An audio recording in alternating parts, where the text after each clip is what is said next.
Good day, everyone. So today we're going to talk about Cryptogodz. So Cryptogodz is actually an upcoming game that is actually an exact clone of what Cryptomines is currently. So if you're not familiar with Cryptomines, I highly recommend that you look into it. In YouTube, there's a lot of videos about it. It's the talk of the town. It's probably the biggest game in BSC at the moment, so probably you need to look into that as well. It's a great game. And now we're gonna dive into Cryptogodz and see what the game has to offer. So right now you can actually purchase the game token, which is called Gods, and right now it's in CoinMarketCap. It's available there, and the price is currently ranging at around 2.75 cents. I mean $2.75. So price-wise, I think it's still pretty decent. There's still a lot of room to grow here.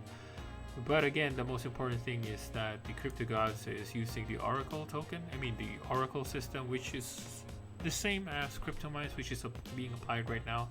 Meaning that the cost of buying a unit in the game will almost always be the same. The system will always try to match the pegged amount that they're looking for. So for this case, the ancient stone that you can actually purchase right now will be the unit that you'll be using to play the game. So right now the price is pegged at $30, so Oracle will try to revolve around that price. So if you're going to multiply the ancient stones for the gods token, then it will be around this price. So right now the marketplace is not yet available, so this is your only option, because if you play Cryptomines, tendency is you would want to buy your characters at the marketplace because you tend to be because you'll be able to find the units that you're actually looking for in terms of mining power. For this case, they call it willpower, so that's also what you're going to be trying to look for in this game. But right now there's no option yet, so all you can do is just buy ancient stones and hope for the best that you get, the best unit in the game. And the release for the game, I think, will be at the end of the month, so it's pretty soon, so a week from now. Anyway, so let's look into the white paper, because the white paper already contains some specific information that we can look into about the game. So sense rarity, so this is when you buy the ancient stones, this is the percentage chance that you will get in terms of rarity. So the most rarest one will be the immortal, which is around 2%, but if you look at the willpower, it pretty much has the highest one compared to the others. So this will be the mining power of your workers, so they call it sense here in the game. So for ancient stones, the price is always at $30. You have the Gods token contract here that you can copy. Just make sure to get the right contract when you're trying to purchase the tokens. Always be careful when you're doing your token exchanges. So now let's look into Sense Combat Legion. So here it'll mention that you have a daily quest that you can complete, which will earn you a Trinity key, which will allow you to actually open treasure chests. So this is not something available in Cryptomines at the moment, or maybe I'm not aware. So there's a daily sign-in requirement plus one flight as Legion battle, meaning you do one quest per day. So which means that if you have a fleet, let's say in Cryptomines, you do your one quest per day, then give or take you'll complete the daily quest. So Trinity key is pretty much costing at around $20, which we'll talk about later in the treasure chest section. So battle requirements, so of course you'll need the ancient stones in order to get sense, which are the workers basically in the game. Then you'll need the badge, which is pretty much, I guess, the spaceships that you have in Cryptomines. Then you will have the Elan Vital. This is pretty much the contract assigned for your workers or for your sense. Then you will slay Umbras. For this case, these are the expeditions that you do on different planets. Then they will actually have Sense Duo, which you can actually do PvPs with other players, which is pretty interesting. So hopefully this is something that would be a very interesting part of the game. I don't think they have this in Cryptomines, or do they? I don't know. They have raids, but this one is dual, so it's a bit more different. So now let's look into the badge. As I've mentioned, the badge is more of the spaceships that you have in Cryptomines. So the price for the badge is set at $20 fixed. The breakdown for rarity drops would be 45% for 1 star rare, 2 star 35%, 3 star 12, 5% for 4 star, and 3% for 5 stars. So sense can carry 1, 2, 3, 4, 5 respectively. So pretty much the same as what we would see as spaceships.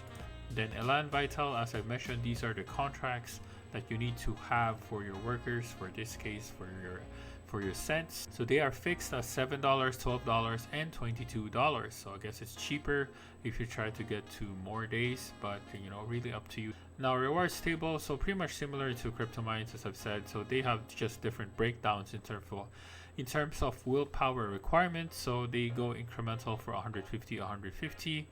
then up until they reach around 4,500 willpower requirement.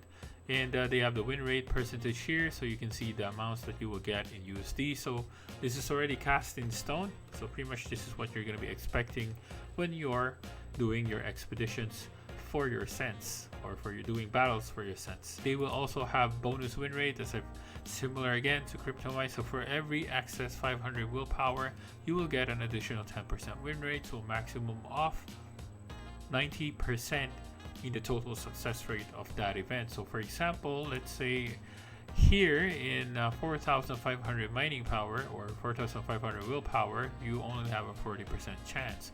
But if in case you have a group with 5,000, then that'll increase to 50%. Then you'll go to 5,500, it'll go to 60%, and so on and so forth.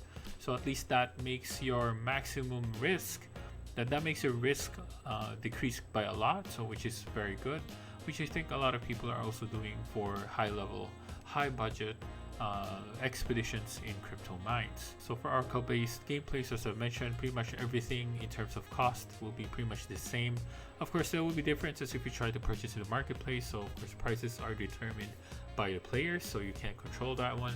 But if you just want to buy the base items, which is ancient stones, the badges, and the cost to actually do contracts are all pretty much fixed. Same for Trinity Key is also fixed, $20 as I mentioned earlier. So one Trinity Key will get you the ancient chest, which will give you a random sense, God's token, and an uncommon legendary item. So I don't know what that uncommon to legendary item would be. That's pretty interesting. So we'll see what that will be once the game comes out. So at least in a way, you have a chance to get a free sense every day and free God tokens due to the daily quest. So that's something to look forward to. So they'll also have God's token staking. Then we've already gone through the God's token. So the good thing about here is that they have tokens locked to a certain period.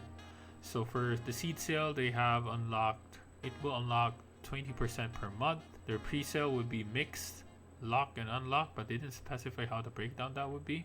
The public sale will always be unlocked, and liquidity pool will be locked for 1 whole year. The dev team will also be locked for 1 whole year, which is great. Marketing is locked, airdrop locked. Then partners, advisors unlocks 20% per month. Then ecosystem is locked. So I think there's a lot of locked contracts here. I guess in a way that will be good. That will help manage the pump and dumps for the token price. Now let's look into the roadmap. So right now they've already done pretty much most of what they want for phase 1. So this is what we're waiting for, which is by the end of November. So everybody would be looking forward to this one. So for phase 2, there's still a lot of things that they plan to do. So CX listing, they already ticked here. So I'm not exactly sure which CX they went into. I wasn't able to double check this one. I'll look into it. Then they'll have influencer marketing. They'll have the public launch for the treasure chest, morphing, item merging, staking, and team expansion. For phase 3, they'll do more partnerships, which is what we want to look for. Mobile game development, that's interesting. So they plan to expand the game apart from just being Cryptomine, so which is pretty cool. We'll see that. Probably that will be down in the maybe late 2022 probably. Global game service setup, dedicated regional game service setup, online battle arena. Wow, okay, that's pretty interesting. Then battle arena tournament. So I think pretty much this is going to be a big game moving forward. So right now they're just focusing first on the Cryptomine version of the game. Then probably they'll expand really big once they get to phase 3. So we'll see how the team goes, how successful they can be. I'm definitely looking forward for this one in the long term. So let's look into the core team for Cryptogodz. So we have Nick Peroni, the CEO founder. They also have Nathan V, who is the co-founder, chief marketing of global expansion. They have Mark Gaw for lead development, full stack, and there's a lot more people here. So they're fully doxed in a way, so you can do your own research on these founders. So yeah, that's pretty much it. So if you're familiar already with Cryptomines, I don't think it'll be an issue for you to get into this game right now. So the important thing here is that the game already has a core setup, right? So we know that this is a direct clone of Cryptomines, and we know how successful Cryptomines is. So that takes one of the important boxes in my books. Not because it's a clone, but because, you know, the mechanics of the game we know is already functional. The other important item for me is that the team is doxed. So that already ticks my other boxes here. The developers here has a very big plan in the long term, which definitely is something very interesting. So hopefully they'll be able to execute those milestones that they're targeting for phase 3, because that is going to be very big for this game, since they're not limiting themselves with just Cryptomine concept. Alright, so with that guys, thank you for watching the video. Hope to see you again in a future video. Stay safe, people.